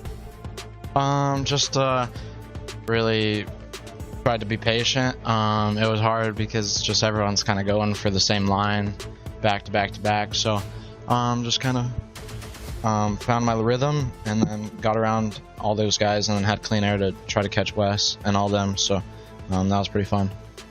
Once you got a little bit of clean air and once you kind of got out of those packs into a little bit more of kind of no man's land in between a couple of trucks, was it easier for you to catch up to other drivers, or did you find it easier kind of making 3-4 truck passes when they're all in a pack at once?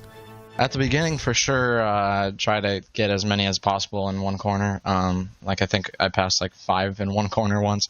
So that was big. And then once I got into clean air, I had to chase down West like 5 seconds, and then so that was kind of fun just to see the pace I had, and definitely showed a lot tonight. Well, congratulations on your double header win here tonight, and we look forward to seeing you for the rest of the campaign. 3 rounds left to go. We'll see you next week when we go racing at Park River. For sure, yeah. I just want to thank all the Team Gold esports guys, Trenton, Joel, Justin, all of them for bringing me on, and then good luck to them for sure tonight, and then Rigid Industries, Luke Canup Racing, Peak Performance Motorsports, and everyone else. Thank you. And congrats once again. That's Luke Canup, race number 1 and race number 2 winner tonight in the All-Star Invitational, Arjuna. And now we're joined by Wes the Mess, who saw Luke Canup get past for that second race. But I think ultimately, Wes, not much you can really do when someone that quick is bearing down on you and starts to put the pressure on. Yeah, I was just joking with everybody in the waiting room. Like, we need these races to be about 6.5 minutes instead of 10, because that would have worked out perfectly for us. But you know, we had the issue in race 1 where we decided to join the Turtle Club there for a couple of seconds, and I knew it was going to set us up, you know, towards the front. I've seen it, you know, a couple of times with guys who get into early trouble, you know, so far this season. And I was just like, yeah, well, let me see if I can start on, you know, either one of those first 2 rows and see if we can't sell. Because I feel a lot better in the Pro 4 than I do the Pro 2 Light. So, you know, I was just hoping, you know, maybe we could have had a little bit of luck there. And all of the fast guys got caught up in lap 1, turn 1 calamity, like, you know, we normally are accustomed to. So you like more power, you like the 4-wheel drive, and so now that we've also visited all the track once, we go back to Bark River next, Wild Horse, and then Crandon to finish it off. I've got to ask, what track are you most looking forward to now that you're in the 900 horsepower machine? Everywhere but Wild Horse. Okay, that's clear. We won't talk to you about that next week. Instead, let's talk about first victory of the season. You must, at least in the celebrity class, that must put a smile on your face, given it's a rather strong class of celebrity drivers. Oh yeah, I forgot that we were split up this season. Let's go. There we go.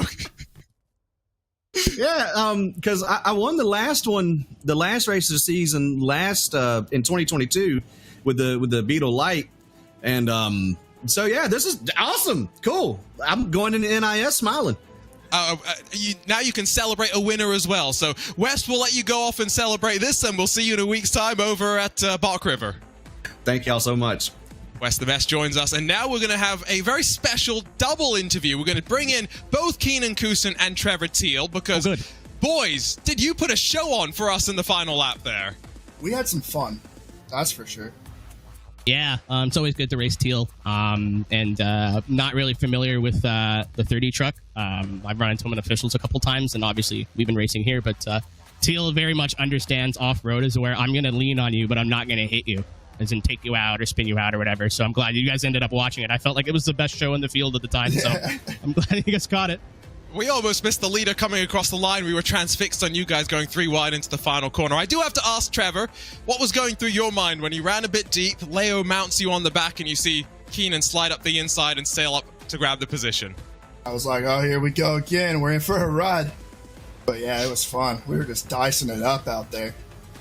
Pro 4 seemed quite good, Keenan, in terms of the racecraft and how your speed is brought up. How do you feel that the wheel-to-wheel racing's changed compared to the Pro 2 before?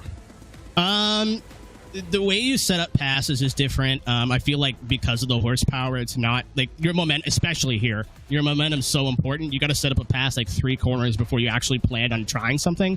In the Pro 2 Lite, it was like you could set up a pass like 2 laps before. Here, because there's front-wheel drive, and a lot of drivers here like throwing it in a bit sideways, and it seems like the Pro 4 doesn't like that very much. You really want to drive it off the front end.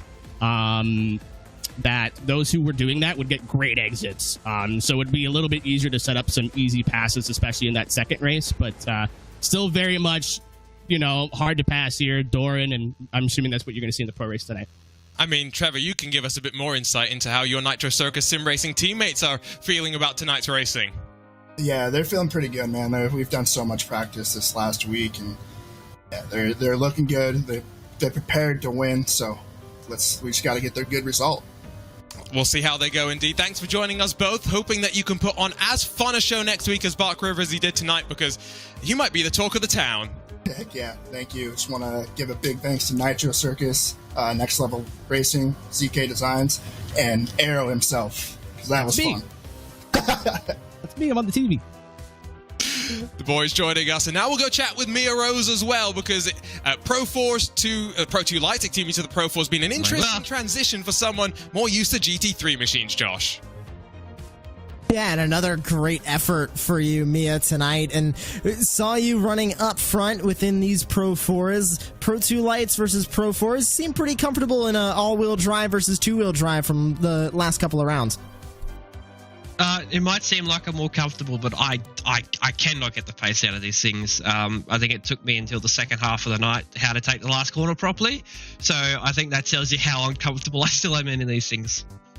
Last corner at Wild West is tough in any vehicle, I'd think. So coming off with a whoops into the left-hander or turn forward is very, very difficult to get right in anything. But going forward in the Pro 4s, how much did you learn tonight about how to race these things differently than the Pro 2 Lights? Because obviously going from two-wheel drive to four-wheel drive, but also a major jump in horsepower as well.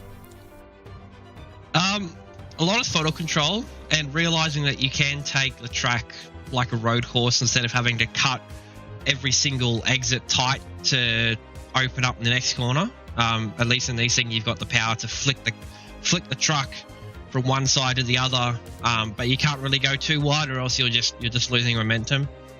But yeah, I was hoping the racing would be a little bit less argy-bargy, but it's still the same thing as the Pro 2 Lights. You meet in the middle with whatever line you take, and yeah, it's sort of a bit how you're going, but it's fair racing at the end of the day.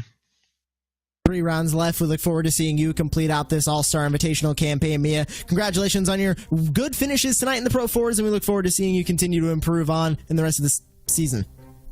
Great, thank you. Comparing the Pro 4s, obviously, to road racing and GT3s, which she's used to there, Arjuna. Great insight from Mia Rose. Yeah, and we can talk to a previous winner here at Wild West going back to the very end of June, Leo Mora. It was a very different sort of a race to when we were in the Pro 2 lights, but you went 3 wide on the final lap. How much fun were you having tonight? Good night. Can you hear me? Okay. Because I set a button in my steering wheel to speak here. First of all, thanks for having me.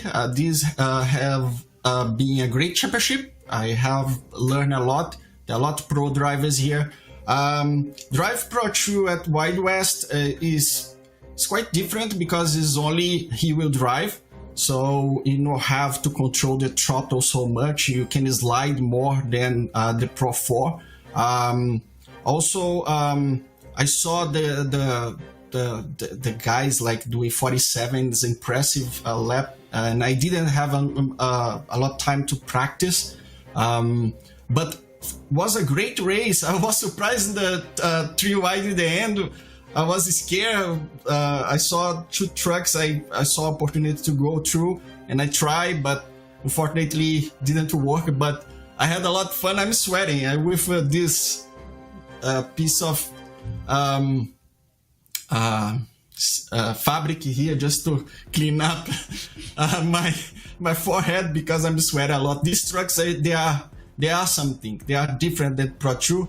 I have been driving the Pro 2 about 1 year, 2 years right now, and I will start race more with the Pro 4s because they are great. It's a lot of fun. I would recommend. Well, Leo, thank you so much for joining us as ever. We'll see you in a week's time. Can I say something here quickly? Go for it. I would like to say thank you, Love, my wife, for supporting me, my kid that is watching, my team, Omega Race team, Marcos, Anderson, Armando, Dario, and Newton, the members of my team. And thank you very much, iRacing and Chris Leon for inviting me for this championship. I'm really happy, and thank you very much. Always great to chat with Leo Mora. He was sweating, we're sweating in the booth, but it's time to break out the Off-Road Championship Series drivers. Don't go anywhere on the iRacing Esports Network. We'll be right back with the second half of the 2023 iRacing Off-Road Championship Series. Racing isn't easy, but experiencing it is. iRacing puts you in the driver's seat with the industry's leading sim racing game. Drive on laser scan replicas of the greatest racing circuits from around the world. Go head-to-head against other drivers chosen by skill-based matchmaking to ensure competitive racing at every level. Compete across all your favorite series. In officially licensed cars, engineered to deliver the most accurate driving experience possible.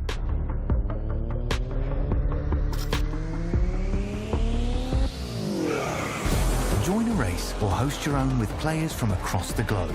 Race against the computer or in a league with friends. Feel the thrill behind the wheel. Visit iRacing.com.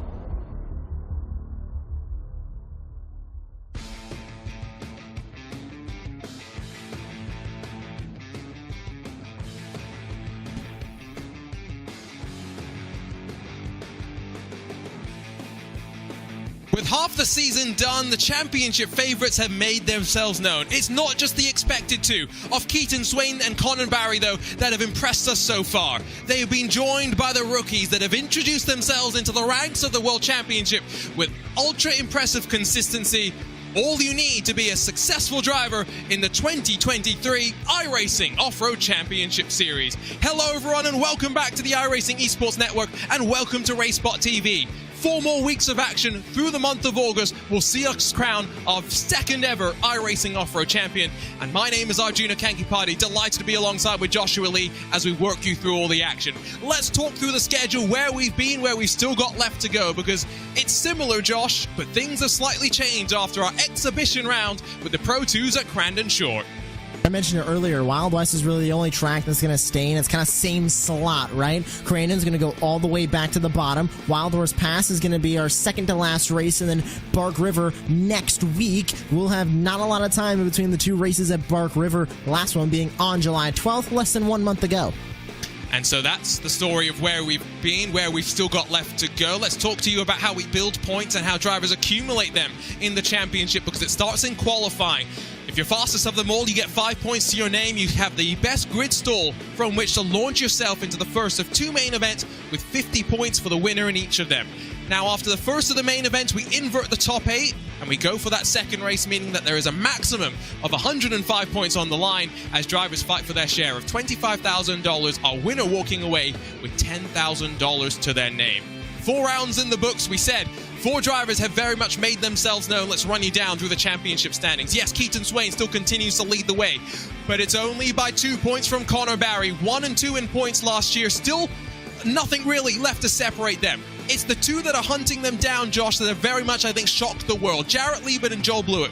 We all knew they were going to be quick. The question was, in their very first World Championship campaign, how consistent would they be? Well, the reality is, less than 30 points off the back of Keaton Swain with half the season left to go. It's still all to play for amongst those 4 drivers. One bad race could swing the equation. Liebert's 345 points is a little bit deceptive, I think, because I was just looking at it and I'm like, all right, Liebert's in third, 345. Wait, 345. That's 14 points behind Keaton Swain. That is 7 on-track positions. Even Joel Blewett, he's only 21 points behind. That is 10 on-track positions. This championship could swing any way it wants to in these last 4 rounds, especially tonight. And I think we also have the reality of the fact that winning is not everything in this series, but for the first time this year, it feels like Connor Barry, Keaton Swain have had to make sure they insert themselves up towards the front, with Jarrett Liebert and Joel Blewett, both rookies, being able to grab victories. That's the story of where we have come so far, and boy, is an intriguing one. The drivers out there on track right now for qualifying, and with only 50 seconds left, we've already seen 2 races here at Wild West. We don't need to talk too much more about it. Instead, let's talk about the gaps in qualifying and how important that 1 lap could be. Jarrett Liebert once again sits provisionally on top, 7 thousandths clear of Connor Barry. 5 thousandths further back go to Killian Delhomme. 13 thousandths then to Quintin Delhomme. A quarter of a tenth of a second across the top 4. Nicholas Wellhouse down in 24th, Arjuna, made a mistake on his lap, and he's still within 1 second of Jarrett Liebert at the front. The whole field is within 1 second in these lap times right now. And what a lap for Liebert. Connor Barry breathing down his neck on the outside of the front row, though. The Delhome's on row 2. That's very interesting as we get ready for race 1. Oh, so many storylines with which to talk to. Killian Delhomme was on fire in our last couple of rounds, and he'll be rolling from third, but all plaudits will go the way of Jarrett Liebert, who grabs his 2nd pole award of the season. Boy, has the rookie shown to be one of the best. He's got the champ alongside, though, on the very front row. It's going to be an interesting climb in towards turn number 1 for Connor Barry. The Delhome's lock out row number 2. Joel Blewett inside of Keaton Swain. The championship hopefuls all in the mix. It's Nicholas Dachelet that rolls from 7th, the race winner earlier this season. He's got Justin Cave for company. We've seen Team Gold be quick here already in the form of Luke Canup, Keith Jeffrey, and then Trenton Browley round out the rest of your top 10. It's 11th for Crystal King inside of Tyson Miller in the Factory Simsport duo, while 13th, hopefully not unlucky for Josh Edmondson. Finally a winner in the championship series, albeit in our exhibition in the Pro 2s. He's got his teammate, the young Jacob Rafoss, alongside, while Connor Parise, and another one of the Nitro Circus contingent inside of Christopher Plumley on row number 8. It's Josh Fox, the Pennsylvania native, that rolls alongside with Brandon Proudfoot, 17th and 18th positions, while bookending a top 20 is Tom Grady and then Parker Retzlaff. Alex Bergeron, Terry Miller, and Cody Retzlaff are all within half a second of the pole position time, but find themselves 21st, 22nd, and 23rd, while Nicholas Wellhouse, as Josh mentioned, a mistake on the qualifying lap at the very back of the field of 24 trucks. That's the rundown of how they're going to line on up. And just a reminder, if you're liking this sort of racing, well, official iRacing Off-Road Series is with this combination of Pro 4s and Wild West. You can sign on to iRacing.com, where new memberships are 40% off, to try your hand at this or any of the other great esports racing action that we've got on deck for you. And Josh, with the back half of the season only moments away from getting underway, 16 laps being thrown onto the board, I'm nervous. What sort of expectations do you have for the likes of Jarrett Liebert? Oh, I've got expectations of him possibly turning this championship on its head because Keaton Swain is not up within those front drivers. Yes, he's 6th, but Jarrett Liebert being at the front of the field to start this race, Connor Berry being up there as well. Already, before we even start this race, just taking the green flag, Keaton Swain's going to lose this points lead to Connor Berry. It's just a matter of how many points can Jarrett Liebert gain on both of them, with Connor Berry being right alongside him for the start. So Jarrett Liebert and Joe Blewett both now have 2 poles apiece this season. That's 4 of the 5 pole positions have gone to the rookies. It's important for Connor Berry that for a driver that was so consistent in qualifying in 2022 that he's been able to assert himself, knowing the points that are up for grabs. We've only got 4 weeks to go to crown a champ, and there's so much left to be determined. It's Jarrett Liebert that punches the throttle and brings 20,000 horsepower climbing up in towards turn number 1. Immediately, Killian Delormeau goes on the offense. He challenges the champ Connor Berry as they plunge their way down the hill. 3 and almost 4 wide behind, but safely through. All 24 trucks descend into the second corner. No carnage yet as they work their way through turn 2. There goes one truck flipping in the middle of the pack. They'll fall all the way down the order. I think that might have been Nicholas Dachelet. I think it was Dachelet as he falls all the way down to the bottom of the field. But with Jarrett Liebert leading the way now, Arjuna, look at Connor Berry behind. The DeLalmos are 3rd and 4th, with Keaton Swain gaining 1 spot to 5th. Blewett falls to 6th off the start. Our green flag awards going the way of our pole position man. Jarrett Liebert able to convert, and the man out of Washington at the end of that first lap already with a half a second advantage from those behind. So important to get into the rhythm, important. Early on, left side of the screen, just note that that green highlight will denote that top 8 invert where Josh Edmondson currently in the best spot possible to be flipped around into pole position for race number 2. But ultimately, it's early stages in this 16-lap affair. Contact made behind as that was Joel Blewett trying to get by Quinton Delormeau. Here's Keaton Swain trying to get by the whole lot of them. What is Keaton Swain racing for right now, Arjuna? He's racing to get that points lead back because at this point, Connor Berry has retaken that points lead in qualifying of all places, and now he's even extended it on the racetrack. Yeah, it's 2 points that will be the swing now with the 4 additional points that Connor Berry has got into his name. Red number boards and red windshield banner for Keaton Swain to note that he entered this round as the championship leader. And I don't necessarily think he's going to be too aggressive. He'll watch Joe Blewett and maybe try and find a way through on Quinton Delormeau if the young Brit will try and force the door open. Here's the thing. I feel like one truck is difficult to pass, as you can see the contact that Keaton Swain is making on the inside. One truck, difficult. 2 trucks, extremely difficult. I think once you get into 3, 4, 5 trucks, honestly makes it a little bit easier because they're going to be beating and banging on each other. They are going to be hitting each other up out of the groove. You can kind of just sneak your way by all of them. 2 trucks is difficult, especially with Quinton Delormeau and Joel Blewett not really racing that close together right now. They're fighting hard behind Jacob Rafoss and Tyson Miller, 11th and 12th positions, but outside of that, not really too much going on. It's going to be Tyson Miller that takes advantage, though, as Rafoss now sees the former Rallycross convert look up his inside. Can Josh Fox slide on through in the Williams Esports truck? He's all sorts of locked up on corner entry, slides it into control just in the nick of time. Crystal King watches on as Rafoss holds on down the hill, but as the 3rd lap comes to an end, these drivers costing each other some time and losing some ground to those in front. Did lose 3 spots off of that start as she tries to rebound back up through the field, but Jacob Rafoss trying to catch up to a good running number 20 at Tyson Miller in 11th. They're still a little bit off of that invert line. Justin Kay currently has that spot in 8th, but Arjuna, the race for the lead being within 4 tenths right now, not that close, but Jarrett Liebert is trying all he can to get another race win. I think Terry Miller and Parker Retzlaff got tangled up. They've dropped to the back of the field, but in front of Connor Parisi, who runs dead last. Here are the cars at the front. The champ has got Jarrett Liebert in front, Killian Delormeau behind. And you got to wonder for Killian, it's not necessarily in the championship conversation just yet, but he's shown his speed. What was it the last time we went racing at Bark River? 2 consecutive second-place finishes. We know just how quick he can be. Let's take a look at the replay for Nicholas Dachelet. Saw Connor Parisi in the background going up and onto the Jersey barrier as well. That's what happened to Nicholas Dachelet going up and over. He made contact with another truck back there as well, but that's what sent Dachelet down the order. He's now running in P19. Connor Parisi down in P24 after a trip to the pit lane as well after he got up in the K-rail in turn 2. Almost bumper cars as they concertina up at turn number 1 and down the hill once again. Quintin Del Lomo's lost about a second to those in front, and not even half distance yet. You got to think that track evolution hasn't really played its part. In terms of the top 8 invert, Justin Kay currently sits in the catbird seat, where he'll be flipped around to start at the very front, but he's got Trenton Browley, the Team Gold teammate, behind.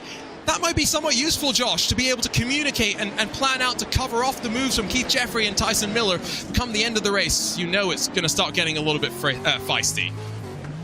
We look on board up the road with Killian Del Olmo trying to catch up to Connor Berry and Jarrett Liebert. You mentioned how Killian, with a little bit better results, might have been in the championship picture, and I do think that's true. But right now, him running in P3, he's running to not only kind of stay in this series, right, protect himself from elimination and having to qualify again, he's also trying to get a win on the board, get some decent results on the board in 2023 as he makes contact with Barry and goes up in the air. It's a danger as well of turn number 2 is just how tight to the wall that sometimes you will get. We get the look on board with Del Olmo, and we mentioned that some drivers do race with Formula rims. I think we said that Del Olmo was one of them, but I was watching on from the GoPro feed that he had uploaded of the exhibition race that we had a week ago, and the thing that struck me was it was open top on the top side of the wheel. It was open there, but it was wrapped around on the bottom. It was one of those Audi R8 Lamborghini Huracan style GT steering wheels, which is the very start of the GT cars going to a Formula Ring concept. So he's technically using open wheel / GT wheel concept hybrid, I guess. I don't hate it, but it also just feels like a cop-out, just kind of being a part of both teams. I don't know. He's got like half of my respect because I'm a Formula Rim driver, but at the same time, Killian Del Olmo might just need to go all the way to Formula Rim. Who knows? But this battle for the race lead is getting interesting because Connor Berry has not tried to go for the race lead yet, Arjuna, but he's all over the back bumper at Jarrett Liebert and kind of just can make a move whenever he wants to. He's just not being super aggressive with it at halfway. Yeah, I feel like right now for Connor Berry, he realizes that the main thing that he could do by getting sucked into a fight is potentially cost himself positions, which, like you said, every position is worth 2 points. So with Barry being in second, Swain being in 6th spot, that's 4 positions between the two of them, right? That's 8 points to his advantage on top of the 2-point lead that he's gotten out of qualifying.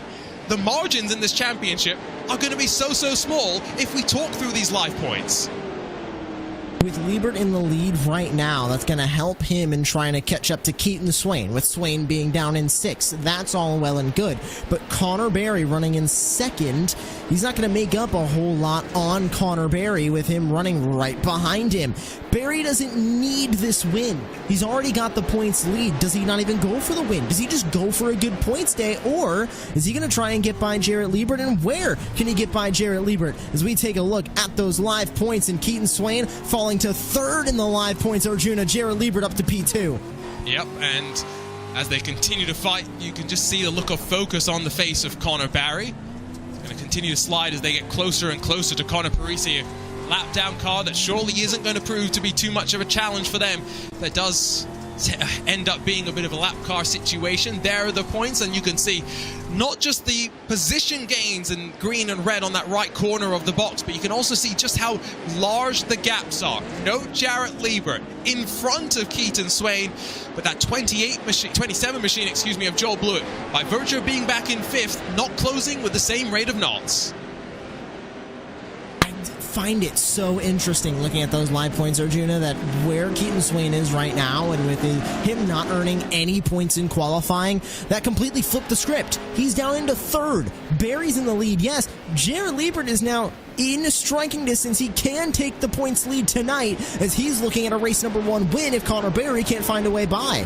Josh Fox has got him back in front of Crystal King, by the way. 12th, 13th, and 14th. They've continued to squabble in and amongst themselves. We have seen Justin Kay not come under pressure from Trenton Browley since he opened up a slight margin, and he's looking good to start the second race in inverted pole position if it holds as is. Coming to the end, by the way, of lap number 11 for all drivers. You can see Josh Fox now on the outside and being pressured by Crystal King and the factory SimSport car to the inside. Crystal King goes from 14th to 13th for the moment, but that Williams Esports entry of Josh Fox, very quick out of turn number 4. He kind of did what Mia Rose was talking about. You can kind of let the truck eat coming out of the corner, but Crystal King is going to miss turn 1. That'll invite Christopher Plumley to go by the both of them, 3 wide with King in the middle. On board with Crystal King, you can see the cat lurking in the background as well. Plenty going on as they head down out of turn 2, but it's Fox that's going to get in front of Plumley. You've got King that's tucked in behind, trying to find a line, and now finds that hole. Back up front, though, you can see that Connor Barry starting to have enough of sitting behind and waiting. Traffic not playing a part just yet, but at the end of lap 12, the champ wants to make his move. Where is he going to do it? Well, up and into turn number 1. This seems to be, honestly, the main trouble spot. But Jarrett Liebert's going to go wide, side by side for the race leader, June, as they race into turn 2. Over the jump, Liebert going to power himself back to the race lead. Killian Delomo's being respectful, but now gets into the side of Barry. Plenty of contact there. Liebert opens up the gap to a couple more car legs as they cycle out of turn number 3. You've got to wonder for Connor Barry, how aggressive is he in the mindset to move forward? How defensive is he in the mindset to not lose out to the Delomos behind? You just mentioned he wasn't being aggressive, and then he starts getting aggressive. I think that's what Killian Delolmo has to do. That's what Quinton Delolmo has to do. He's in this fight now as well, being 1.2 seconds back from your current race leader. But with only 3 laps to go, Arjuna, this needs to get settled soon. And we've got lapped traffic coming up ahead with Connor Parisi. Quinton Dellomo has inserted himself into the mix as well. Of the 2 Delomos, by the way, Quinton has definitely been the less consistent. And it's not just in terms of being up towards the front, it's in terms of being able to stay out of trouble. Despite bringing several years of cross-karting experience, staying out of trouble has not been so easy. Parisi's going to stay well out of trouble, though, and we're coming to the line with 2 laps potentially to go. Staying on board with Quinton Delolmo there for a moment as he tries to catch up to Killian first, then to Barry, then to Liebert. Lot of ground for Quinton Delolmo to try and make up if he wants to be one of these drivers going for the race win. But Liebert, in this process, since Barry tried to go for that pass, Arjuna, has opened that lead back up. 2 to go. We're up to 6/10. 2 Delomos almost came to blows there. One in the colors for Altus Esports, the other in the colors for the virtual drivers by TX3. It's down the hill, though, where Barry's only got his eyes forward now. Don't think he's concerned about the Delomos behind who continue to squabble. Justin K's looking comfortable as well in that inverted pole position in that 8th spot. So many different things to focus on, but in the championship mix, can Liebert hold on to grab yet another victory to add to the slate? On board with Barry into 4. He gets cattywampus. He'll hit the back bumper of Jarrett Liebert, almost going for that race lead, but Liebert with beautiful defense on the inside. He'll keep the race lead. White flags in the air, Arjuna, one more time around. We've just got 0.9 miles left here in Sparta, Nevada. Who's going to be the most aggressive of them all? Can Connor Barry be the gladiator to find his way to the lead? It's down out of turn 2, where he's forced Liebert to be a little bit compromised. Is this going to be the opportunity for the champ to get on through? To the inside for Barry. He's going to have to do the switchback in turn 3 if he wants to walk away a winner. He's not going to get there in time for the apex. The Delolmo brothers will stay 3rd and 4th, but down the back short away for the final time. Liebert's looking at another race win.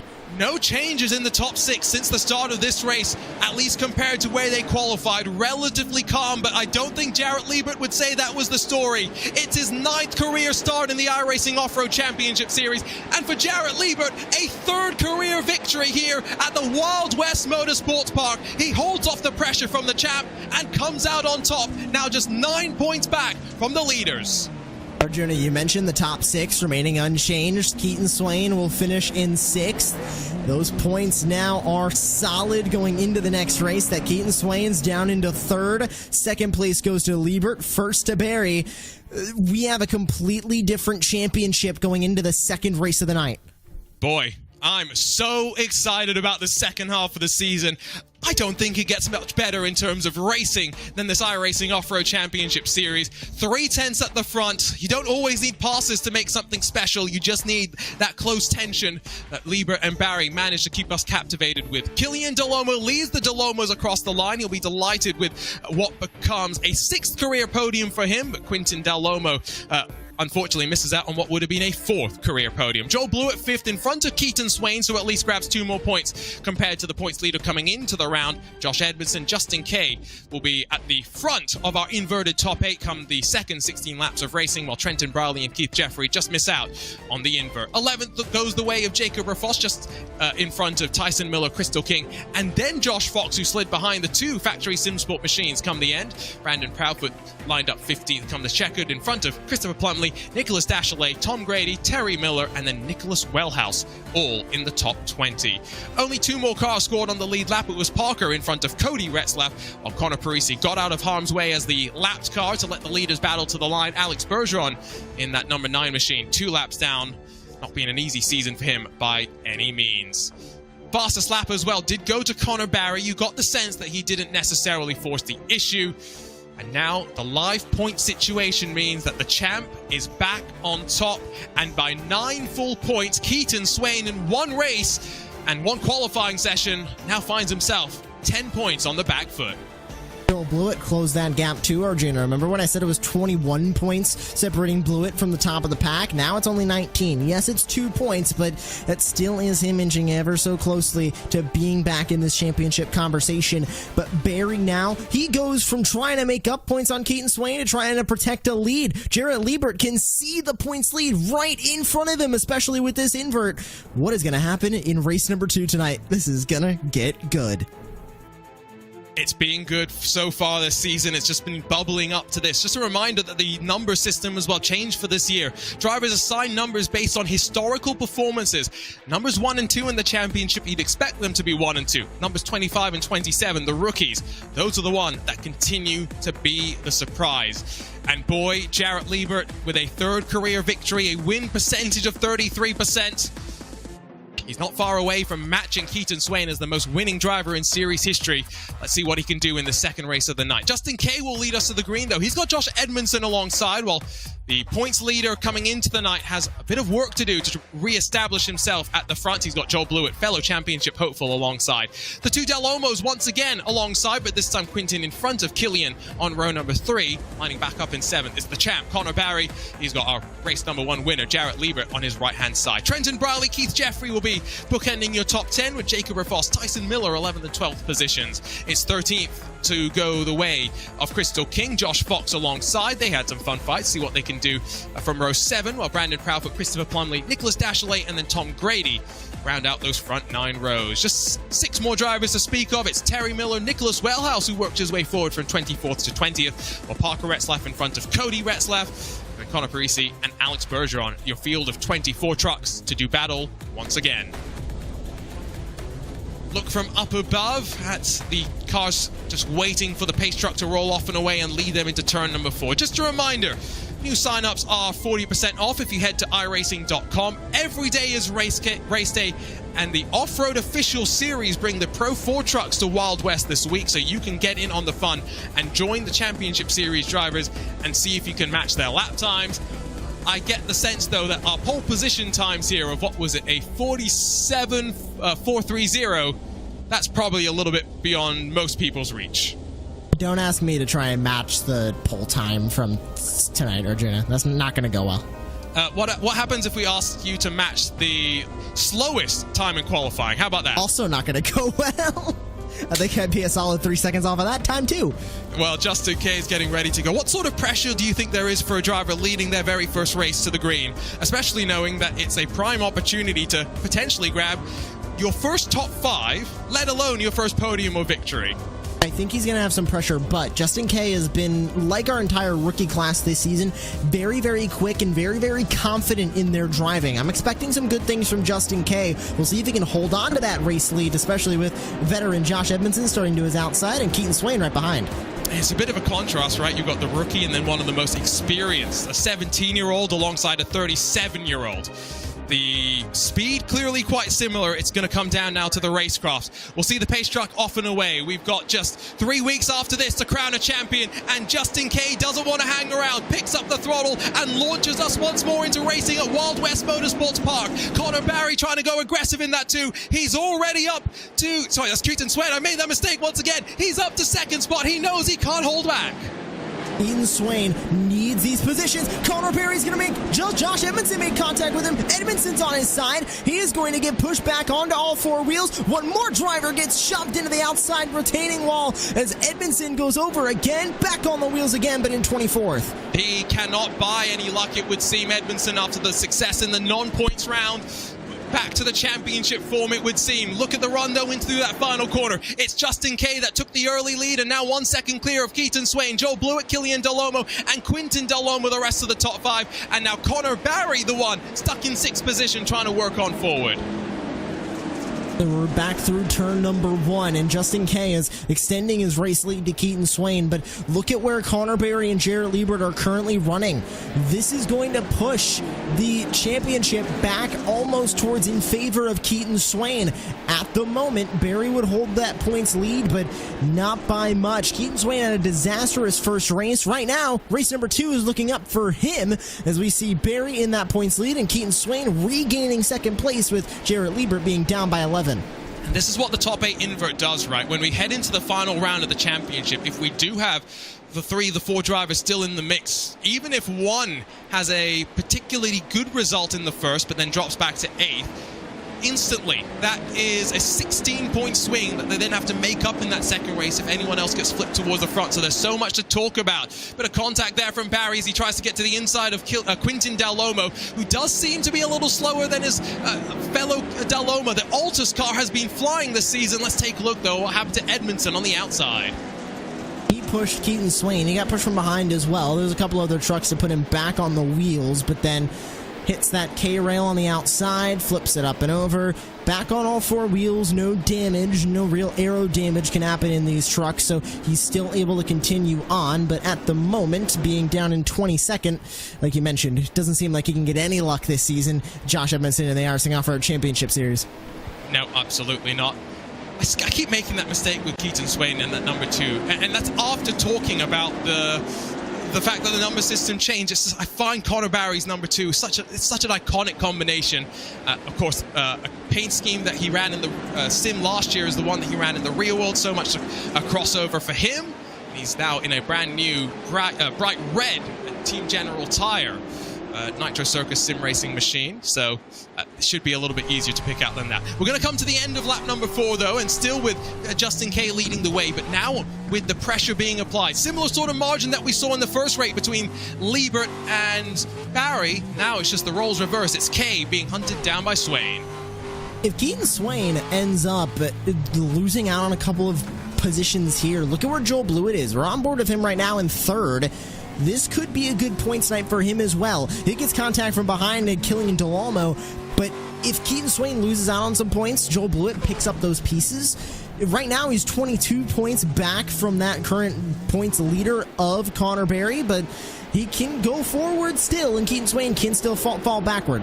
And of course, we're not just going to focus on the championship itself. There are drivers just hoping after maybe a tough start to the season to lock themselves into the top 12 and hold on to a license for 2024. Getting a spot in the top 12 means you don't have to go through the road to the World Championship, which can be rather bumpy, can be rather treacherous. We saw plenty of the drivers from last year able to hold on. Currently, it's 1 point. That splits the 15 from the 22. So it's Nicholas Dachelet on the in of the bubble. It's Trenton Briley on the outside looking in. What do you think did it for Nicholas Dachelet, losing 4 spots today? That was the flip in race number 1. Another flip here in race number 2. Not the best night for Nicholas Dachelet as he now is on the bubble for being eliminated out of the series, but we focus on Connor Barry right now, Arjuna, in 5th. He has gained a spot on Quintin Delhomme. Jarrett Liebert has not gone up. 4 points now to the good for Connor Barry. If he can keep moving his way up through the fields, he'll just keep racking up those points, and Jarrett Liebert will be stuck in currently P7. The end of the lap with still Kay leading, and now it's a top 2 breakaway potentially with Joel Blewett maybe struggling a little bit more on the longer run. Again, track evolution, we touched on this earlier. We've got 24 trucks sliding around the surface and moving the dirt around a little bit more. It's a lot more track evolution for these drivers to deal with than we talked about in the All-Star Invitational.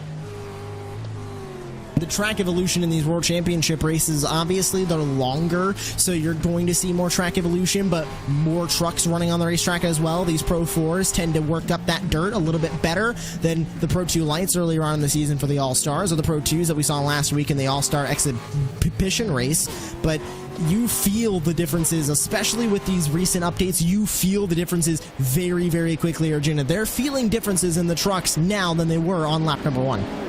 And of course, they've had 2 cycles of updates to deal with and to get used to. The first one just before the season got underway, and then mid-season, a bit of a rework to that update. And drivers have obviously dialed in the setups, gotten their driving adjusted just that little bit more as well. A couple of battles going on inside of the top 10, but relatively stagnant up towards the front. Riley and Plumley, 9th and 10th, swapping back and forth. Wellhouse has, I think, gotten Proudfoot jumbled down and out of the order because that 11's now sliding down through the field. Unfortunately, the Stepping Stone Motorsports car now down in 21st. And taking a look at this battle back up here at the front, still with Joel Blewett running in 3rd. It's kind of gone stagnant. Not a lot of moving around and not a lot of moving pieces up here at the front. Notice that same thing in race number 1, but there's Keaton Swain making the tiniest of mistakes, and here comes rookie Joel Blewett to the inside, trying to get that pass done. Can't get there in time as Keaton Swain will hold off on 2nd, but now that'll move their entire pack back more towards Killian Delormo and Connor Barry. And Killian Delormo shoves his way up the inside of turn 2. Joel Blewett demoted out of the podium spots, and now forcing Delormo wide out of 3. It's going to be an opportunity for the champ as they power themselves on the entry into the final corner. The Nitro Circus sim racing machine still alongside, but maybe not with a sufficient overlap. It's Killian Delormo that's going to go up and over as Connor Barry goes up to 3rd. Barry took full advantage of that mistake from both Blewett and Killian Delormo as Delormo went flipping up and over. He'll reset himself now side by side with Jarrett Liebert in the 25. And racing up here at the front, it's Quinton Delormo who gets physical. Now they all get physical as Jacob Rafas, I believe, almost went over. He did go over. I think he flipped himself over, being too aggressive with the wall. He's now alongside with Christopher Plumley. Trenton Briley squeaked on through. Halfway through this race, it's starting to pick up in terms of business. Rafas goes wide, Plumley on through, and now Crystal King on the offense as well. What can Crystal King do in this fight as now the entire top 11 really are, I'd even go as far as say top 12, all kind of within a blanket here as they all race close up to one another, because that flipping from Killian Delormo in 3rd then affected the battle for 6th, then affected the battle for 9th, then affected the battle for 10th that we just saw. And there's Killian Delormo in the Altus Esports truck going up and over. Luckily had the catch fence and K-rail on the outside to save him from an even worse wreck. Yeah, he very much got the assistance from the K-Rail there. He'll go and thank them for not taking him totally out of contention. But he's in 7th, now trying to get back past Jarrett Liebert, who will have cycled 2 extra points as a result of that. Plumley, oh, look how aggressive he went on Rafas, and he's going to be so vulnerable now to the crossback. Not just from Rafas, but maybe Crystal King as well. This is for 9th position, by the way. This is the level of competition that we have all the way through the 24 trucks. Christopher Plumley made a beautiful pass there for 9th to get by both Rafas and King. King on the inside. Rafas makes contact with Plumley. There's King shoving Jacob Rafas just slightly up the racetrack. Get him a little bit out of that line, and he had to get out of the throttle. That's Crystal King now up and inside the top 10. Such good racing through this field of 24. That's a little bit aggressive from Crystal King, almost turning Christopher Plumley around, but as they battle down the hill, the bright purple machine's going to hold on to the spot, and it is the factory SimSport machine. Slides back into line. Look at the cat once again, by the way. Just that's a very calm cat, I must say. My dog was definitely not always this calm when I was sim racing. I don't know if he's watching the racing that's going on right now, if he's just enjoying the bed a little bit too much, but emotional support, I think, for Crystal King as she races up in 12th. But battle for the lead is on as Keaton Swain and Justin Kay side by side coming over the final jump. And it's the inside line for Keaton Swain. He will block the path of Justin Kay to try and get back to the lead. And Keaton Swain asserts his dominance on Wild West. He has won here twice before. He wants to win for a 3rd time. And what an important win it would be. Connor Barry can't see that one happen. Immediately forces Justin Kay out of the way.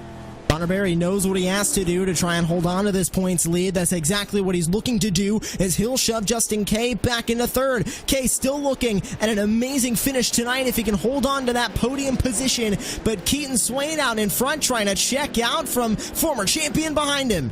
Connor Barry has won here. Go back to the second time we visited Wild West. The very first race was his, but he's not had that same form, that same speed, the raw potential maybe here at Wild West that Keaton Swain has been able to then convert into the race victories. But you can tell right now, 3 laps left to go. The champ knows that these next 4 weeks will determine if he defends his crown or if someone will leave Crandon crowned the 2023 king. Barry looks, but it's a half-hearted look, all things considered. I feel it comes down to the final lap here.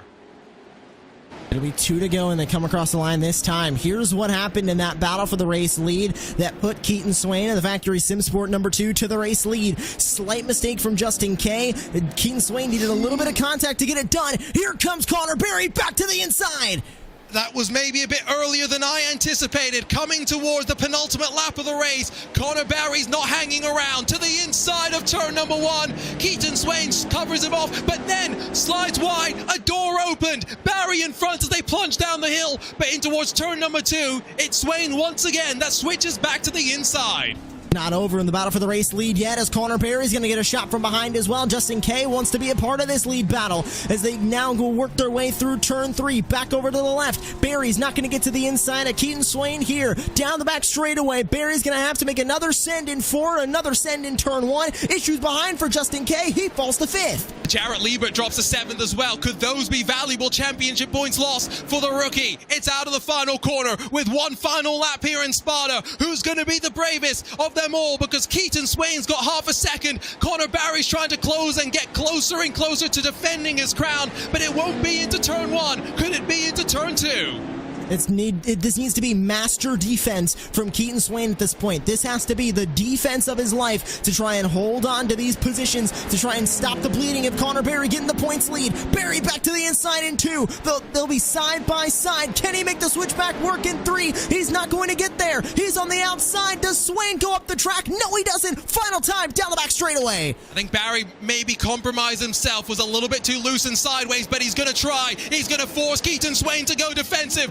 One final corner, and with Barry with the smallest of overlaps, he will give the elbow to Keaton Swain. It's a drag race to the line. Who's got the best run out the corner? Connor Barry looks calm, cool, and collected, but it is by the slimmest of margins, by 1/4 of a tenth of a second, that Connor Barry comes out on top for the 3rd time in his iRacing Off-Road Championship Series career. What a finish, Arjuna. Is that a new closest finish in the iRacing Off-Road Championship Series? Well, I think it was 300ths between Josh Fox and Tommy Horman last year at Bark River. I think history has been made once again. What a way to finish off race number 2. And you can see Connor Berry knew he had to fight for it. A final lap, final corner pass for the champion. And what's this going to do in the story of the points? Because Berry walks away with another win and 2 more points up on Keaton Swain coming out of Wild West. Incredible stuff. It was 10 points coming into this race. It goes out to 12, and it's all because of that one last dying move. 1/4 of a tenth of a second. Just think about that. A blink of an eye, if that, for Connor Barry to come out on top compared to Keaton Swain. I'm sure there's going to be lots going on in terms of review after that, in terms of how they could have each come out on top. And we can confirm it is the closest championship series finish. 5 thousandths closer than our race at Michigan last year. Quintin Del Lomo adds to the podium count for the Del Lomo clan. He's in front of Joe Blewett, while Killian Del Lomo recovers up to 5th after rolling up and over. We'll be quite delighted, I think, with that. Justin Kay drops from 1st to 6th, but I think we'll be delighted with the points on the board to insert himself into the equation for the top 12 license eligibility. Jarrett Liebert drops down a couple more positions. Might be frustrated, but another victory. Can't be too disappointed, all things considered. Trenton Briley, Christopher Plumley, and Crystal King through your top 10. I continue to catch my breath as we work our way through the field. It's Josh Fox, Jacob Rafoss, Connor Parisi, and then Tyson Miller through your top 14, all about 10 seconds adrift from your leader. Bit of separation back to Nicholas Wellhouse, and then to Josh Edmondson, who will be frustrated, I'm sure, but ultimately, it's just this Pro 4 does not seem to be on his side. Cody Retzlaff in front of Terry Miller, Brandon Proudfoot, and then Keith Jeffrey, while as we cycle outside of the top 20, we get into those that had their fair share of issues. Tom Grady still, yes, on the lead lap, but with Parker Retzlaff, 2 consecutive races outside of the top 20, and Alex Berger on 2 consecutive races out of the top 20 as well, and Nicolas Dachelet, one of the big losers in terms of the top 12 points cutoff. Let's just take one more look at this final corner moment, Josh, and bask in what we get to witness week in and week out. Maybe the best racing on the iRacing Esports Network. No, it is. Off-road is the best. I go on record to exactly say that. Where else can you get drivers leaning on each other like that, going downhill out of turn number 4 to the left in a drag race to the finish? There's the points, Arjuna. Connor Berry is going to leave as the points leader. Swain is going back on offense, and the one machine is going to have the red plate again. Oh, wow. And it's for the first time this season, isn't it? Because Keaton Swain's had that red banner for the first half, much like he did last season as well. Liebert and Blewett still in the mix, but you'd have to argue that they're going to have to step their games up in these next couple of rounds in order to put some pressure onto the champ. We've been talking for quite a while, and I think it's time that we hopefully get the chance to talk to someone that's done a bit more than us. We've just been sitting down and waiting. Connor Barry has put on a show, and Connor, a last corner pass to take the win. You've got the points lead back as well. Talk us through this race and this event at Wild West. Yeah, I'm just so like stoked. I knew our speed was, I thought our speed was honestly like bad, and then we qualified P2. So I'm pumped, and then we got P2 inside the first one. I think our speed was better. It was more about me just being clean, because I knew that he is always clean, so I settled for a P2. And then the second one, I knew that Swain started in third, so I'm like, shoot, I need to get up there. And then it took me a bit. I was running P6 from like lap 1 to like 8, and I'm like, shoot, like I am not going up. I'm just kind of going like slow. And then some doors started to go down, and then we got to P2, and then I saw that Swain was in first, and we battled hard. The bumpers were definitely out. He shoved me wide in turn 2 on the second to final lap, which is all good. So it's just a battle. Then I knew that our speed was better, so I got behind him going up to turn 4, and I got under him, and then we dragged race to the finish line, and we got it by .023. Connor, I'm still a little bit speechless right now. I've got to be completely honest. You threw my brain for a bit of a scramble. Coming into this event, one thing that I'd kind of highlighted as maybe being key for you in the second half of the season is that you say your qualifying's been inconsistent this season, but you averaged like second last year. And your hard charger stats are amongst the highest in series history. You have this ability to make your way past trucks. What goes into that, especially when sometimes at a track like this, it is very difficult to get past? Yeah, our speed has not been that good. I mean, my best qualifying was actually tonight, and I was a P2. So, I mean, I hope that we are gonna start to change that. But I definitely, if I can start 8th, I should be able to get up front. So I mean, it's more about just being smart and smooth. Here it's definitely tough, because like in turn 1 we all got hit, and I got flipped almost. So I was like pretty like bummed, and then I started to just go, and I was just trying to be smart, and I got up there. So I'm pumped. I got up there. I needed to get this win. It was starting to get a tad bit old, but I'm finally back on top, and we got a long way, but we got a 12-point lead, and that's exactly where we want to be. 3 rounds to go, and it sounds like the champ is here and ready to fight to defend his crown. Connor, we'll see you in a week's time at Bark River. Can't wait to see how the season closes out. Sounds good. Connor Barry, always grateful to get a bit of time from the champ. And now, race number 1 winner is 3rd of the season after a very impressive pole position. Jarrett Liebert standing by with Joshua Lee. Well, what a race for Jarrett Liebert tonight. And Jarrett, you walk away with your third race win in the season. And let's talk about that first race first, because you qualified well, were able to hold on, and got some good points out of that one as well, and a third race win. Race 1 was a bit of an actually struggle. QSAT felt great.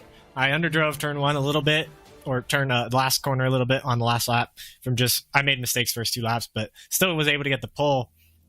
And that first race, we went with a little bit different route setup wise this week, and it felt really, really good in testing. I felt like it was going to be really good, and we just were tight, like really, really tight for some reason.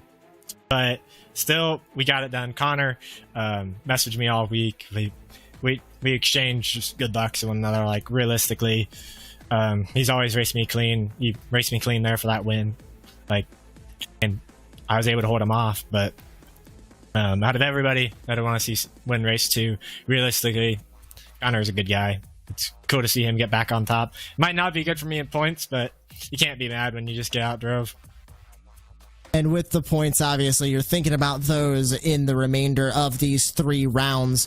What do you got to do to be in that championship conversation? Obviously, tonight with that race win helped you a little bit. Race number 2, dealing with a little bit more of those setup issues, kind of set you back a little bit. So 3 rounds left. Is it all hands on deck to try and walk away with the championship, or is it just get the rookie season out of the way and log in some more race wins? Race 2, actually, Vicente was on my box, of course, and after race 1, like, the minute we crossed that line, I said to him, we got to take some swings at this. So I did 3 or 4, just, not even 3 or 4, probably like 5 or 6, just giant swings, and it helped a ton in race 2. I felt so much better. I could actually do things. Then got into some incident with Killian, lost a couple spots, but realistically, it's short course. Like, I'm not going to do anything to him, because it's like, it happens. Like, everybody has a rough incident once in a while. So I think the championship hunt ain't over yet. We might have lost a little bit to Connor tonight, but we gained, I think, like 5 or so in Keaton. And with Crandon being the finale, you never know what's going to happen to Crandon. For all, like, I came out of Crandon turn 1 in the second race a few weeks back, 19th, and they're up to 11th. So I don't think the season's anywhere near over. We just got to put in a little more time and just get more luck, because speed's there. Just can't, when I need to have a good race, they have a good race. So it's hard to really gain much when that's the case. We're excited to see what you can do in the remainder of the calendar, Jared. Congratulations on your race win tonight, and see what you got in the pocket for Bark River, Wild Horse Pass, and Crandon on the rest of the calendar. Thank you, guys. I gotta thank everybody at Team Rogue: Parker, Steve, Dennis, Nick, Cody, Vicente, everyone back at Dead Zone, of course, Houston, Casey, Dylan, Michael Guess, who won last night, Graham, Dustin Langer, everybody that supports me, and you guys for doing the broadcast.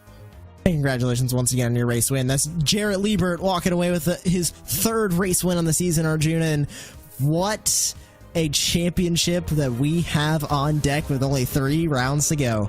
I mean, last night in the eNASCAR Coca-Cola iRacing Series regular season finale at Pocono, they had one of the closest finishes in series history.